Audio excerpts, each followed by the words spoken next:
The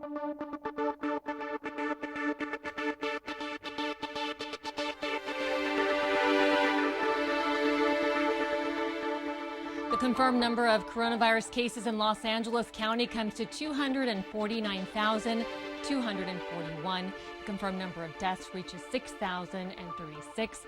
Here in Torrance, the total number of confirmed cases is 1,339, with total confirmed deaths remaining at 68. Welcome to COVID-19 Today. I'm Jin Chun. It's 4 p.m. on Tuesday, September 8th. Crowded beaches and gatherings from the Labor Day holiday is growing concerns for another surge of COVID-19 cases in the coming weeks. With record high temperatures from the weekend, including 121 degrees out in Woodland Hills, the extreme heat led many Southern Californians to visit the county's coastline to cool off. In Sacramento, the heat wave and poor air quality didn't keep thousands away from a protest and concert held at the state capitol. Many of them were seen not wearing masks and not following the social distancing protocols. The California Highway Patrol did issue a permit for the event that was expected to have 1,000 attendees, but CHP spokesman Jamie Coffey says about 3,000 people arrived, adding, quote, "The majority of the participants gathered on the west steps and failed to socially distance." And in Las Vegas, crowds packed parts of the iconic strip throughout the holiday weekend. You can see lots of people without masks hanging out close to each other in various posts and videos across the internet. Sergio Avila with AAA Nevada says they found that Las Vegas was the #1 hotel destination for the summer from July until the end of September. According to the Las Vegas Convention and Visitors Authority, the city would have drawn up to 320,000 visitors during a typical non-COVID-19 Labor Day weekend. The number of cases worldwide now tops 27 million. The Centers for Disease Control and Prevention expects more than 200,000 deaths in the U.S. by the end of this month. Well, Torrance firefighters are helping to battle the creek fire in Fresno County that has burned more than 140,000 acres so far. This is one of more than 20 fires burning a total of 2.3 million acres in California. Governor Gavin Newsom declared a statewide emergency due to the widespread fires and extreme weather conditions. He also secured a presidential major disaster declaration, which helps support the state's emergency response to the Northern California fires. Multiple helicopter crews rescued dozens of stranded hikers today who were caught in the fast-moving creek fire at the Sierra National Forest, according to the state's National Guard. And more than 200 others were airlifted from the forest over the weekend due to the same fire, which officials say has continued to burn since Friday. The cause is still under investigation. Well, 8 national forests are now closed in Southern California due to the unprecedented wildfires. The U.S. Forest Service announced that most of California remains under the threat of dangerous fire conditions and are closing the multiple locations to keep the public safe. In addition, the Forest Service prohibits the use of any ignition source on all National Forest System lands throughout California. That means no campfires or gas stoves. Also closed are all developed campgrounds and day-use sites on all National Forest grounds throughout the state. Regional Forester Randy Moore says the Forest Service does not have enough resources to fully fight and contain every fire, as existing fires display extreme behavior, with new fires likely to start and weather conditions making it worse. He adds, quote, "We are bringing every resource to bear nationally and internationally to fight these fires, but until conditions improve and we are confident that national forest visitors can recreate safely, the priority is always to protect the public and our firefighters. With these extreme conditions, these temporary actions will help us do both," end quote.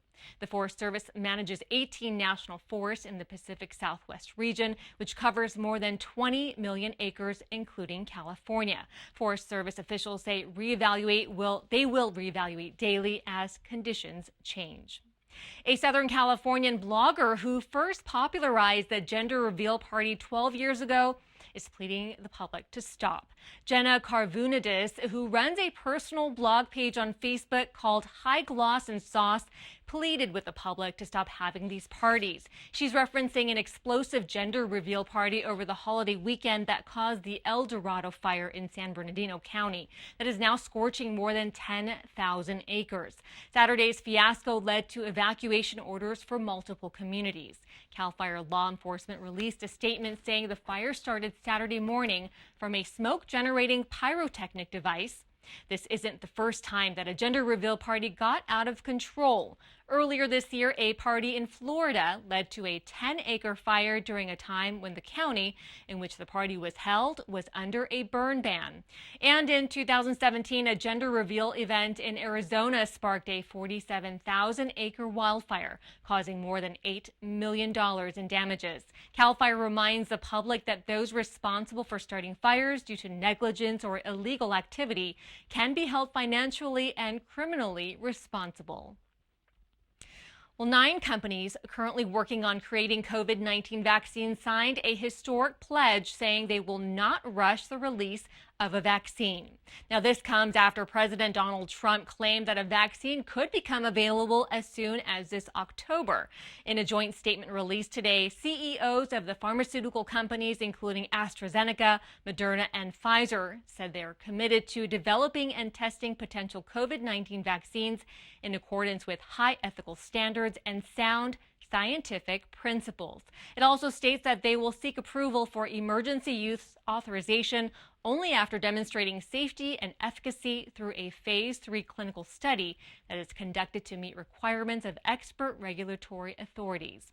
Now, the pledge vowed to prioritize the safety and well-being of vaccinated individuals above all else, and said doing so will help ensure public confidence in the rigorous scientific and regulatory process by which COVID-19 vaccines are evaluated and may ultimately be approved. Together, companies have collectively developed more than 70 novel vaccines that help to eliminate some of the world's most complex and deadly public health threats.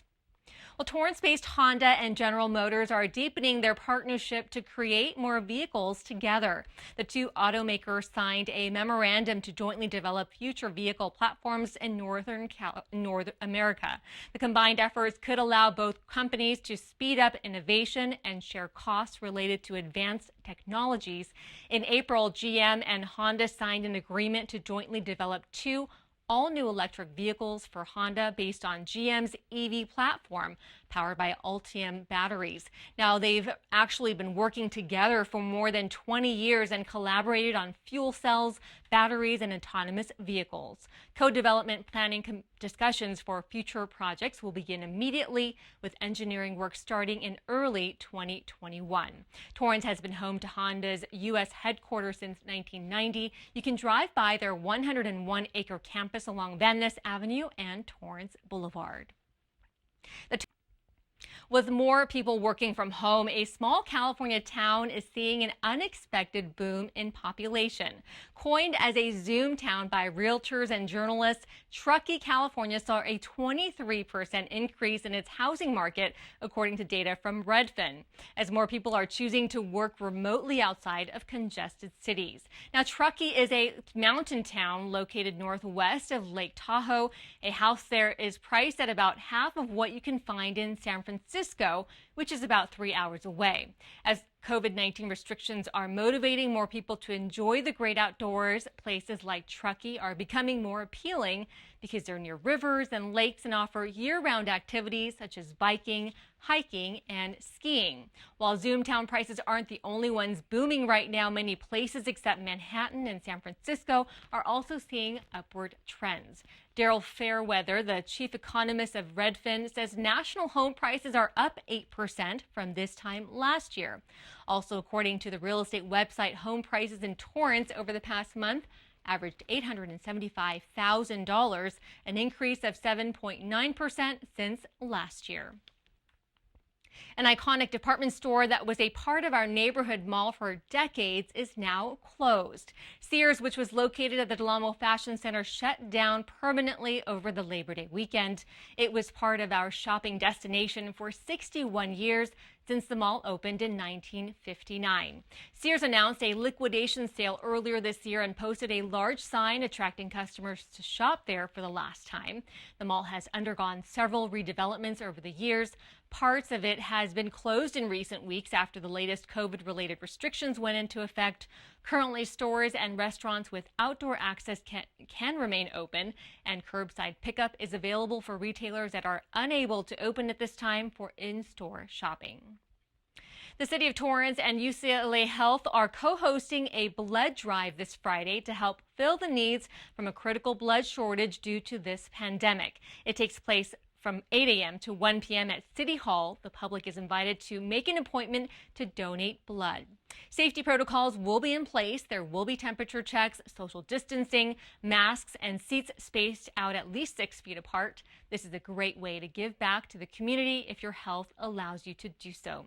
You can go to ucedonor.com and click on blood drives and enter City of Torrance in the account code box. Well, Discover Torrance kicked off Taste O Torrance this week. Nearly 24 local restaurants are participating by cultivating unique and innovative menus and special deals during the next 2 weeks. From now until the 18th, check out the many eateries that Torrance has to offer, from the Bruce Hall offering free churros to Chato Tea Room offering 15% off your order to Sunday mariachi brunch at Frida Mexican Cuisine at Del Amo. Now, there are so many great deals during Taste O Torrance. You may just want to take the next 2 weeks off in the kitchen to enjoy the delicious meals and deals lined up. Now, check out the list of restaurants participating at discovertorrance.com. Well, the Torrance Unified School District continues to support students with free meals at least through the end of the year. Since March, the district has provided nearly 470,000 meals, with almost half of those served over the summer months. Well, the USDA announced the seamless summer waiver, which allowed the TUSD Nutrition Services Department to serve free meals to anyone under 18 during the pandemic to continue through at least the end of December. While meals will continue to be distributed on Mondays and Thursdays from 11 a.m. until 1 p.m. due to the Labor Day holiday, meals were available today instead. Typically, Monday pickups include 3 days worth of meals, and on Thursdays, 2 days worth of meals. Families are still encouraged to apply for the meal program by visiting the family.titank12.com and selecting Apply for Meals today, as the waiver has only been extended to December 31st. Menus and more information can be found online. Go to TUSD.org. Well, before we go, at the end of each program, we like to share stories from our community, feel-good pictures, images, and videos that remind us of how resilient our community is and how Torrance truly cares. Well, over the Labor Day holiday weekend, we launched a brand new show called Weekends in Torrance. Now, this replaces COVID-19 Today on Fridays, Saturdays, and Sundays and airs at 2 p.m. Weekends in Torrance features fun things to do around the city in the age of COVID-19. Now, if you haven't been back to some of your favorite places since the pandemic, like the farmers market, dining at a restaurant outdoors, or getting a little exercise in at Sea Air Golf Course, we take you to some of those places and show you the safety measures and protocols they have in place to ensure a safe and socially distanced visit. Now, we hope you'll join in and tune in and join us as we travel around town and share fun COVID-compliant places to visit during the weekends in Torrance. Tune in this Friday, Saturday, and Sunday at 2 p.m. right here on City Cable. We'll also stream online at torranceca.gov and on our YouTube channel. Now, if you have a great story to share, be sure to email us at covid19today@torranceca.gov. We'd love to hear from you. And don't forget, the council is dark tonight. They will reconvene next Tuesday evening at 7 p.m. Well, that's our update for COVID-19 Today. Be sure to tune in tomorrow at 4 p.m. as Christine Lee brings you the latest updates. Be safe, stay healthy, and thanks for tuning in. We'll see you next time.